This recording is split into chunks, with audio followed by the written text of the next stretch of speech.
क्या आपने कभी किसी ऐसे इंसान के बारे में सुना है जिसने बाजार में खड़े होकर किसी अनजान के हाथों खुद को गुलामी में बिकने दिया, और वो भी सिर्फ इसलिए क्योंकि किसी ने उससे एक ऐसी चीज के वास्ते पर सवाल कर लिया था जिसे वो किसी हाल में इनकार नहीं कर सका। एक ऐसी पुरस्कार कहानी जो आज तक आपसे छुपाई गई, और मैं शर्त लगाता हूँ आज के बाद आपका इस दुनिया को देखने का नजरिया बदल जाएगा। बनी इसराइल के एक पुराने और भीड़ भाड़ वाले बाजार में एक गरीब फकीर भीख मांग रहा था। अचानक उसकी नजर एक इंतहाई नूरानी और पुरवकार चेहरे वाले शख्स पर पड़ी। उस फकीर ने आगे बढ़कर उनका रास्ता रोका और कहा, मुझे इस अजीम रब के नाम पर कुछ दे दो जिसने तुम्हें इतनी बरकत और नूर अता किया है। इस नूरानी शख्स के पास उस वक्त देने के लिए एक पैसा भी नहीं था, लेकिन यहाँ कहानी में एक ऐसा हैरत अंगेज ट्विस्ट आता है जिसने तारीख के पन्नों को हिला कर रख दिया।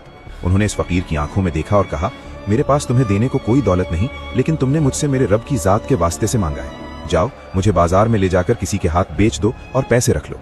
एक आजाद पुरस्कार शख्स एक आम फकीर के हाथों सिर्फ 400 दिरहम में बिक गया, लेकिन खरीदने वाले नए मालिक को अंदाजा भी नहीं था कि उसने अपने घर में किस हस्ती को ला खड़ा किया है। नए मालिक ने अपने तकब्बुर में इस नए गुलाम को एक ऐसी भारी चट्टानें तोड़ने और उठाने का काम दिया जो आमतौर पर 6 मजबूत आदमी भी मिलकर नहीं हिला सकते थे। दिन ढलने लगा, लेकिन जब मालिक वापस आया तो उसकी आंखें फटी की फटी रह गईं। वो सारे भारी पत्थर अपनी जगह पर तराश कर रखे हुए थे और गुलाम के चेहरे पर थकान का एक कतरा तक नहीं था। मालिक सोच में पड़ गया, ये इंसान है या कोई और मखलूक? कहानी यहाँ खत्म नहीं होती, असली खौफ का आगाज तो अब होना था। कुछ दिन बाद मालिक को एक लंबे सफर पर जाना पड़ा। उसने इस गुलाम को एक पूरी आलीशान इमारत बनाने का नामुमकिन टास्क दे दिया और चला गया। महीनों का काम था, पर जब वो सफर से लौटा तो इमारत मुकम्मल तैयार थी, बिना किसी ईंट गारे के, बिना किसी मजदूर की मदद के। खौफ और हैरत से कांपते हुए मालिक ने इस गुलाम को बुलाया, खुदा के वास्ते मुझे सच बताओ, तुम आखिर हो कौन? ये ताकत किसी आम इंसान की नहीं हो सकती।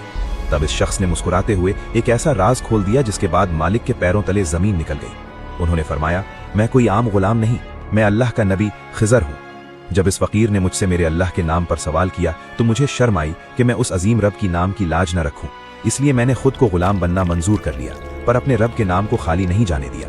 ये सुनते ही मालिक अजाब के डर से रोने लगा और हजरत खिजर को फौरन आजाद कर दिया। सोचिए, एक नबी ने अल्लाह के नाम की ऐसी लाज रखी कि अपनी आज़ादी तक कुर्बान कर दी। आज हम और आप अपने रब के नाम की कितनी कद्र करते हैं। अगर इस वाक़े से आपके दिल और रूह को झंझोड़ कर रख दिया है तो आज इस वीडियो को बिना सुभान अल्लाह लिखे मत छोड़ना। देखते हैं आज कितने लोग सच में अल्लाह के नाम की लाज रखते हैं और इस वीडियो को अपने दोस्तों के साथ शेयर करते हैं। कमेंट में सुभान अल्लाह जरूर लिखिए।